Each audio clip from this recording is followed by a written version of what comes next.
Hello, everyone. Welcome back. My name is Jeff Mendelson, and this is the One Big Tip podcast. My guest today is Miriam Ortiz y Pino.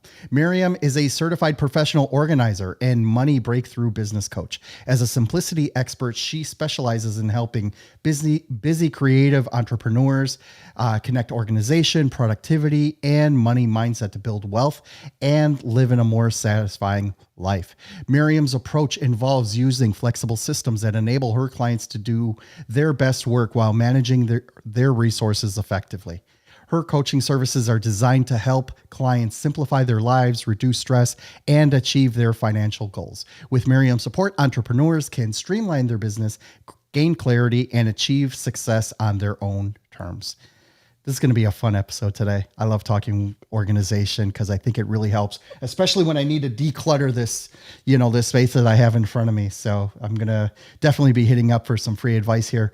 Miriam, thank you so much for joining me and welcome to the show. Thank you so much for having me. I'm happy to answer any questions you have. I love it. Miriam, tell us a little bit about who you are and what makes you so amazing. Oh, how much time do we have? Ooh, we got all the time in the world. I know. I think what I'm bringing to the table in this space is that I've been fascinated with systems and productivity and organization since I was a little kid. I had a mom that wasn't all that organized and she kept trying, and I would be the one that kind of improved what she set up or maintained it. So I learned a lot while waiting near the door for the rest of my family to be ready to go to the movies. And I'm just a super curious person all the time. So I'm always looking for patterns in how things work together. And I've pulled all my various experiences into this business that I created, More Than Organized. It's not just about being tidy.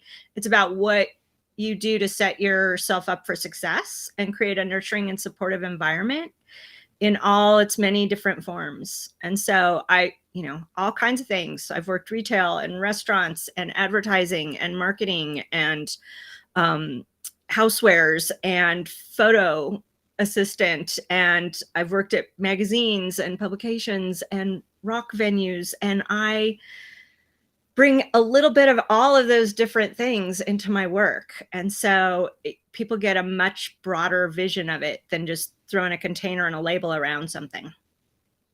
So for the benefit of people who are not watching this on video, I need to describe what is behind Miriam at this moment. Okay. First of all, everything has a label, right? She has these really neat vertical folders. They all have labels on them. She's got these really cute boxes, these little pull-out boxes that she also have, labels. Everything is so organized and tidy. She even has a to-do list, which is framed on her wall. Right. And I'm looking at that, first of all, in awe, because here I thought I was a great organized person with my IKEA desks and my IKEA boxes that I have in the closet. And I also put labels on them, like for all my international chargers. Every time I travel to a new country, I throw all my excess currency in there so I can find it later. You never know when you're going to need those Thai bahts again. Or, right. or euros or whatever. Right. So it's all in a box. Right. Or the international plugs, all that neat stuff. Right. But it's more than that, right? It's one thing to be organized on your desk and in your immediate area. I can tell you from my side, one of my biggest pet peeves, and it reflects in the way I structured my space, is that I hate cables. Right. So everything has to be Bluetooth, or I have to be able to hide the cable sufficiently. Otherwise, I do not want it on my desk. Right. Do you work with a Mac? Do you have a Mac or a PC? I have a Mac. Of course, because it's fewer cables. And I have two USB-C hubs, Velcroed under the bottom of the desk. So yeah, my cable management game is actually pretty good. Right. So what happens is that I managed to get rid of about 80% of the clutter.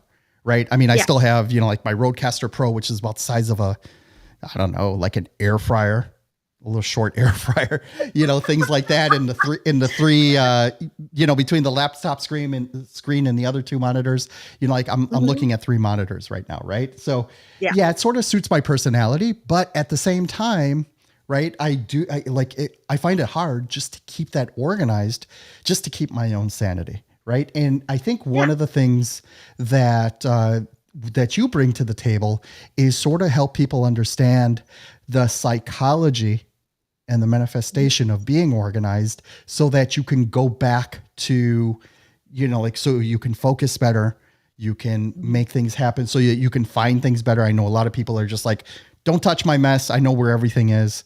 Yeah, right. They don't. They lie. They don't. Right. It's one of my favorite tricks. I take a pile of stuff that my clients have and I turn it over and I go, okay, tell me what's in there. And they can't. Let's talk about this concept a little bit about connecting organization, productivity, and of course your money mindset into making everything, getting you into a state of flow. How does that look in your world? Yeah. So I'm a little bit ADHD myself. I'm an idea person. I have endless curiosity. I will sit around doing everything but the actual work. So everything is designed to make it easier to remember what I'm doing. So I use this framework of deep, daily, and deliver, which is doing my deep work, the writing, the content, difficult conversations, anything that's going to take a little more of my creative energy first thing, 90 minutes. Sometimes it's only half an hour, depending on the day, but I do that first. And then I do daily work and create as many habits and routines around that daily work. And I can usually do all my daily work in about 45 minutes. That's the check-in, the email, the responding to stuff, the posting on social media, the checking in on the various social media things, returning client phone calls, preparing client documents, that kind of thing. And then deliver is typically 90 minutes to 3-hour block where I'm actually interacting with clients and or doing a video or some content writing, again, if I don't have a client that particular day. So it's all about knowing what your desired outcome is. And if it's to deliver great client services, what do you need to do that? And what do you need to do to keep the leads flowing in so you have the clients to work with? And what is the minimum amount of stuff you have to do every day to keep the business up and running?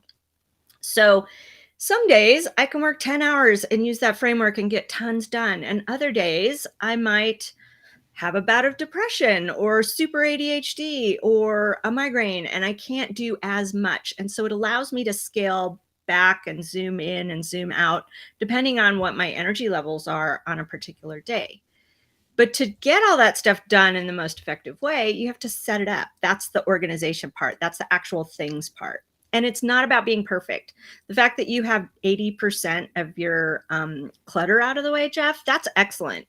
I still have piles on my desk because they're in process. It's not going to always be clear and streamlined and every surface free of stuff. If it's the stuff you use to do the work, it's okay. Just make it easily accessible, the best version of the things that you like to use. And maybe some things even rotate. Like I don't do my own podcast, so I don't have a boom arm with my microphone on it. But I pull it out once or twice a week when I do a Facebook Live or a podcast interview. And so I have a smaller desktop tripod for mine. But it's all about what you need to do your work in any given moment. And starting with the end in mind, what's the purpose of having a microphone? What's the purpose of having your kid's backpack accidentally in the room? What is that purpose and what do you do about it? And how can you recover as quickly as possible when you do get an interruption or a distraction? One of the things I do, so like my one big tip here is to really plan for the lifestyle you want to have, not necessarily the one you have now. So my big thing is travel, right? It's like, I don't want, although I love my man cave where I'm at right now, I don't want to be constrained by it. Right. So I pay, for example, for a WeWork subscription so that I can work in any office building around the world. Right. Or at least where they have locations. And, and even though there are some months I don't even use it because my closest one is like 35 miles south in Miami. Right. So it's crazy. I'm paying for something almost that I never use, but it becomes indispensable if I'm in Berlin, if I'm in Sao Paulo, if I'm in Mexico City. Right. And what happens is that, then it reflects also on the tech that I surround myself with. So I have like a decent laptop that I can travel with. The microphone, I also have like an interface that I can bring with me. The backpack will be super heavy, but I can bring this with me. Right. And I think that's one of the things that, like people, like sometimes don't think about, it's like, well, you get this big piece of equipment. Now how are you going to work with it? Right. And I think that, that's one of the things that helps me. Right. And I think that, the more people think about, like you said, with the end in mind, that'll also color your purchasing decisions. Right. Whether I get this microphone or that microphone, this laptop or that laptop, these headphones or those headphones. As long as you're intentional about everything that you're trying to bring into your life and think about hard, the utility that it's going to bring, that's what brings not only the joy of working, the joy of organizing, but also, the effectiveness of how you get it done. Right. Exactly. And it can help you. You made a good point about the life you want to live. I'm going to use just a very visual example for people. So let's say you decide you want a fancy sports car and you haven't cleaned out your garage. It's really hard to spend that money on that fancy car without having the garage to pull it into, right? So what if the first step to buying that car was actually cleaning out your garage? Maybe there was some stuff in there that you could use to sell to put towards that car, or at a minimum, you have the space and the safe place to store that car once you get it, right? So it's always the end in mind. What is your desired outcome? And let's work towards that and see what steps need to be taken to get there. So when a new client knocks at your door and tells you, oh my God, I am so disorganized, help dig me out. I mean, we're not necessarily talking about the hoarders of the world, but we are talking about people who do strive for and need a certain degree of organization and just need a really good talking to, and some good frameworks on how to implement that. What does that look like? What does that look like in your world? So everybody has their own thing that holds them up in terms of organization. Usually there's just so much information coming at us day in, day out. And if you haven't taken the time to set up a system or figure out what your process will be for dealing with that information, it quickly becomes overwhelming. And then you throw in the kids and the spouse and the business you're running and all the other things. And it can just feel like, I don't have the energy to do this. Or someday I'll have 7 hours to deal with this pile. Instead of thinking, what can I do to make it better for tomorrow? What's one thing I can do to make it an improvement that over time will lead to exponential results, right? So even if you only have 10 minutes, organize one half of your desk, 1/3 of your desk, 1/4 of your desk. And of course, everything I talk about is mirrored physically and in your digital world as well. So every aspect has its mirror in reality. But what can you do to clean out that one bathroom drawer or your sock drawer or, your email inbox? What can you do to get it to the point where you are oriented so you know what your next step with that process is? Not just spending all your time finding the thing and then doing that one thing and leaving the mess of the stuff you moved around while you were looking for the thing, right? It's kind of a self-fulfilling prophecy. When you look for something, you're going to make a bigger mess and a trail behind you the whole time you're looking for it. So be really aware. I think we move too fast a lot of the times these days. We don't slow down enough to realize that we just put a notebook that's precariously full of other pieces of paper hanging out of it on top of the pen and our glasses. And then you're like, I can't even do the thing. Where are my glasses? And as you finally find them, you pull it out from under the notebook and it goes flying all over the office, right? And then you got 10 minutes of picking up the paper and putting it back in the binder of the file. And you wonder where your day went. Well, you did it to yourself because you went too fast. You have to go at the speed your brain can process what you're doing. And if you don't, it's just a recipe for chaos, really. You can get faster as you go, but yeah. One of the things, along the lines of finding things, right? I got this deal for these Apple AirTags, right? And I was just like, yeah, I'm going to put one in my wallet. I'm going to hang one of my keys. And then I realized like now I'm just carrying around extra bulk because those things aren't thin, Right. they're And actually kind of thick. how often have you actually lost your wallet or your keys? If you have a routine that involves muscle memory, your body will know there's something very wrong if your keys aren't in the right place. And you're more likely to remember where you left them. Relying on things that allow you to track it in an app has you put something else on your phone or your laptop. It has you have to program it or connect it. It assumes that you haven't dumped them in the lake. It assumes it's not somehow hiding in an RSID packet somewhere. I mean, it just assumes a lot of things are going to go right for it to happen in the first place. And it's bigger and heavier and bulkier. And it's 1 to 4 more pieces of stuff involved in tracking those things. Yeah. I love it. Thank you so much for articulating that. Yeah. What would you do if you didn't have tiles? You would find a hook by the door to hang your keys. You would put your wallet on your valet stand on the dresser every night before you go to bed, whatever it is. But the tech isn't always the solution. And often it is the thing that keeps you from doing the stuff because you buy the solution and then you got to have 3 hours to figure it out, install it, practice with it, learn it. And you say, oh, I only have 2 hours. I'll do that on Saturday. And then your kids want to play or your dog needs a walk and you don't do it. And then it's just sitting there in your way and you haven't installed it and you aren't using it. And it's in the way. Every time you go to look at the thing, you worry about why you didn't actually do it. And then you feel bad. It's like TikTok in your house. It just makes you feel bad. Yeah. So let me ask you something. Once somebody goes through this, right, they get a little bit more organized. They end up being more productive. Yeah. They figure out a good system, for getting things done during the day.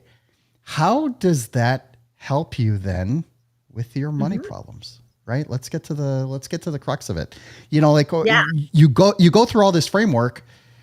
How does that then, affect the bottom line, if you will? Yeah. So I believe everything's connected. And when I figured out that most of my clients were struggling with money, maybe not necessarily the amount of money they have, because it doesn't seem to matter how much money you actually have. Everyone has money issues, whether it's having an abundant mindset or a mindset of lack and there's just not enough to go around, whether it's I'm not good at money, whether it's oh, I don't need to worry about that. I've got plenty of money to throw at it. All of those things can be limiting beliefs, right? That can get us in trouble when it comes to stuff because we use our money for stuff. It's the tool, the transactional tool to get the stuff that we desire. And sometimes it's services we desire, but often those services come with more stuff that needs to happen. And so I find that when people don't want to think about money, they don't make the connections that all of these things go back to the original decision of what you purchased, right? So how many versions of things do you need? Is it on sale? How many did you buy just because it was on sale? And now is it in your way? Do you need to pay someone to do that for you? Or do you need the thing that helps you do it easier? Like all of those things are connected to money. And it goes back to my comment about orienting yourself. Where are you in your workflow? Where are you in your money situation? How are you anticipating the future and making things better today so that each and every step adds to both your wealth and your free time and getting towards your desired outcome? So that's where I made the connection. And it's panning out. Like that whole concept, it's like I just throw in the little money mindset things as I work through people's clutter with them. And by the end, they're much more likely to go and learn more about money and what it can do for them than being afraid of it. So it's very empowering, especially for women who, we've been told since we were kids, we weren't in charge of the money. We weren't good at the money. We weren't, we make less. So why would we bother with it? All those various things go into it. And just knowing what you have, where it is, how you can contact the people about it can be super empowering. I love it. Miriam, thank you so much for sharing that. Can you please let everyone know how they can learn more about you and how can they reach out to you directly? Yeah, so the best way is my website because that's the hub where all the stuff is, morethanorganized.net. And I'm on all the socials, and the buttons are there on the website for you to connect. Got a YouTube and a Facebook and Twitter and LinkedIn. So all the things are there. And the contact form from the website if you want to reach out directly. I love it. Miriam, thank you for joining me today. It's been a lot of fun.